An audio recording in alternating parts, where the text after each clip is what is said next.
بسم الله الرحمن الرحيم.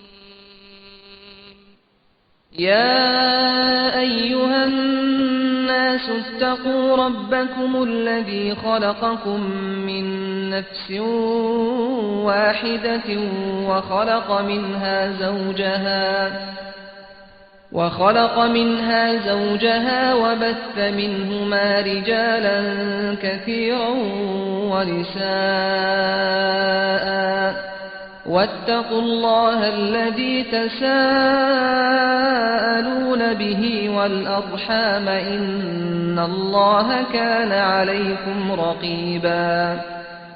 وآتوا اليتامى أموالهم ولا تتبدلوا الخبيث بالطيب ولا تأكلوا أموالهم إلى أموالكم إنه كان حوبا كبيرا.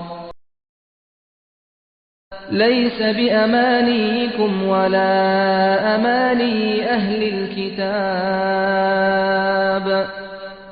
من يعمل سوءا يجز به ولا يجد له من دون الله وليا ولا نصيرا. ومن يعمل من الصالحات من ذكر أو أنثى وهو مؤمن فأولئك يدخلون الجنة ولا يظلمون نقيرا. ومن أحسن دينا ممن أسلم وجهه لله وهو محسن واتبع ملة إبراهيم حنيفا واتخذ الله إبراهيم خليلا.